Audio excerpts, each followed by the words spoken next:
Hi, I'm an urban explorer from Germany. I'm fascinated by protective structures, like big walls and tank traps, moats, and especially bunkers. And my country has a lot of those. A surprising amount of them are Hochbunker, which is a surface air raid shelters, which are essentially really tough buildings disguised as regular houses. The Nazis figured out that they could be built at 1/6 the material cost versus a comparable subterranean bunker, without being less effective at protecting civilians.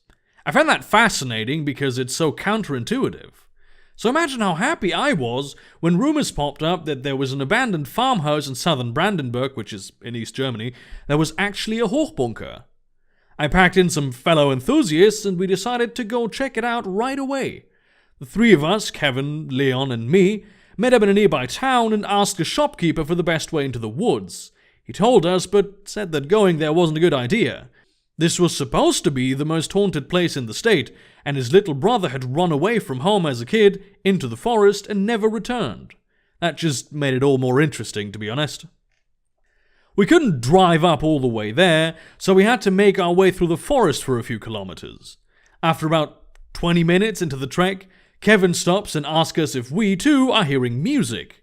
It's very faint and I have to concentrate to hear it, but it's definitely there. Classical violin music, incredibly sad, sounding like it's coming from a shitty speaker. Intrigued, we decide to investigate. We soon found out why it sounded like it was coming from a shitty speaker, because it was. A battered old phonograph, probably very fancy at some point, was standing in a little shack next to a caravan. It was a big one of those that's a car of its own, with a motor and everything. It was old, overgrown, and dirty, and we all wondered how it even got out here, seeing as there were no roads around. There's also an easel with a canvas beneath the tented area, depicting an unfinished tropical beach scene. The painter soon revealed himself to us, coming out of the trees. He's a middle-aged dude, wearing a brown checkered suit and a black bow tie, very old school and in terrible condition, as you might expect for a dude who lives out in the fucking forest, right? I knew I'd heard someone running around the woods, he says with like a almost comical Bavarian accent. It's borderline unintelligible. Think of it like if Arnold Schwarzenegger was drunk. And that's pretty much it. We ask him what he's doing here, and he says, I live here. And like it's the most normal thing in the world to live in the woods, right? He proceeds to pick up his palette and continue his work like we aren't even there. I haven't seen many painters at work, so maybe this is just a fast one, but to me it seemed like this dude was just printing color onto the canvas. Needless to say, we were a bit perplexed by the whole situation, right? Do you know where the old farmhouse is? Kevin asks. That way, the Bavarian points south with his brush, but you'll have to be quick, because soon it'll be over there, he adds, pointing to the northeast for some reason.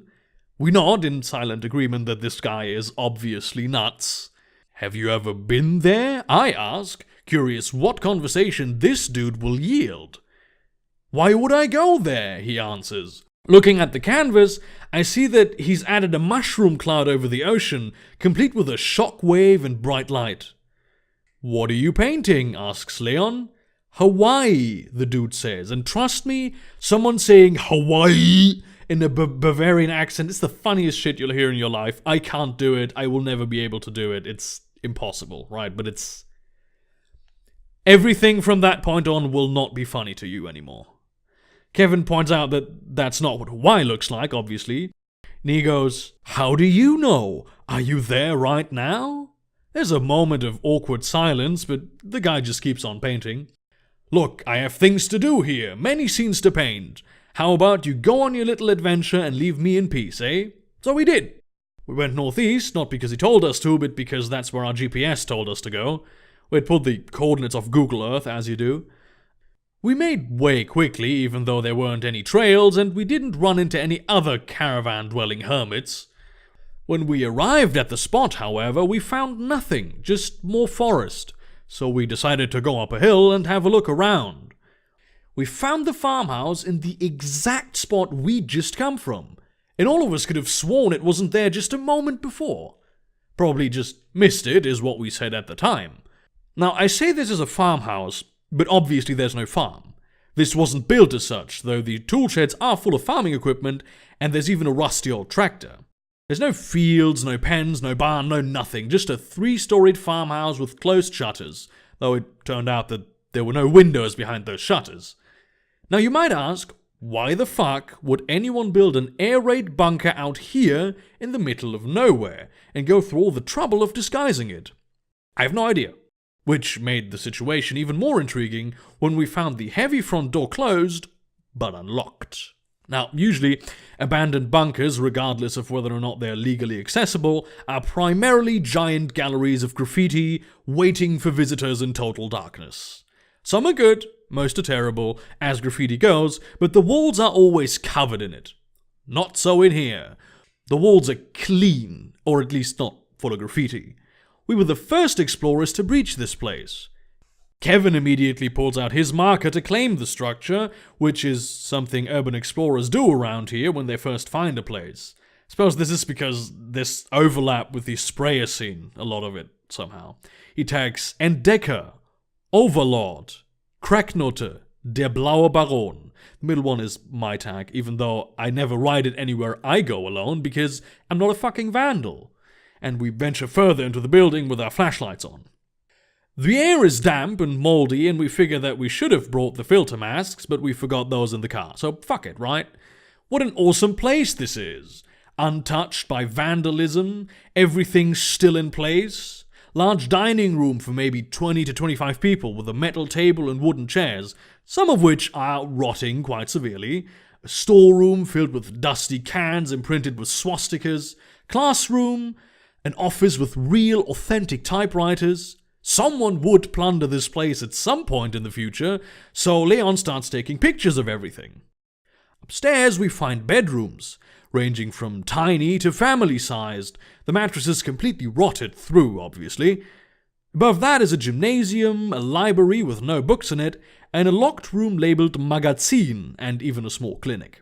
This place was clearly not just an air raid bunker, but meant for longer-term habitation. The top floor was smaller than the others and filled with technical equipment, consoles, antennae, receivers, and the like. Communication center. A real, completely intact Nazi flag hangs from the northern wall, which is ridiculous because that shit is expensive. That's a relic.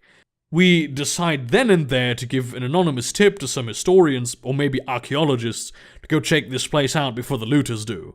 So far, this is the greatest day of our life. Until Leon drops the camera. And this isn't one of those, oh no, I seem to have dropped the camera type of drops, but a holy shit, what the fuck is in my hand type of drop. Kevin and I spin around at this sudden reaction, and Leon, der Blaue Baron himself, is sitting on his ass, hyperventilating in shock, pointing at the camera. Kevin picks it up, and as soon as he sees the screen, he's mortified. All the pictures Leon snapped were still on there, but now there's people in them. Dead people. As in rotten corpses of men, women, and children wearing anything from shirts to nightgowns to SS uniforms. They're eating maggot-infested meat at the table, talking, sitting in class, studying, lying in bed, sleeping. There's even a picture of a corpse in a lab coat loading a syringe in the clinic. Someone batters. At this point, we're frozen, with no idea what to do. The battering repeats. Again, it doesn't stop. Overtaken with primal instincts, we stormed downstairs, making for the exit. Just as I passed the magazine door, the repeats right into my ear. So I know it's coming from that room, but we don't stop. We jump down the stairs, taking 2 steps at a time. We must have taken one too many, because before you know it, we're standing in the basement. Immediately, the air feels different. It's dry, clear, neither dusty nor moldy. There's no maintenance equipment or boilers down here, as one might have expected. Instead, the place is a motherfucking gallery. The walls are lined with painting after painting after painting, all expertly made and all catastrophic. They have dates in their lower right corners, and those are the scariest part. I saw a plane flying into the World Trade Center on a painting dated 11th of September 1994. A destroyed nuclear power plant, dated 26th of April 1979. Soldiers firing machine guns into a crowd, dating 4th of June 1982. Even a massive ocean steamship sinking in the night, dated 10th of April 1905. The paintings are in no particular order, but all of them show great catastrophes, exactly 7 years before they actually happened. "Hear that?" asks Kevin. "I don't hear shit. Because there's nothing to hear. The battering upstairs is stopped, and despite what we've just discovered, we want nothing more than to get out of this place."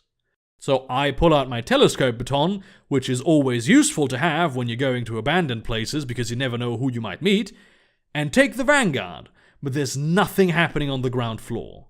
No Nazi Frankenstein monster, no undead kids.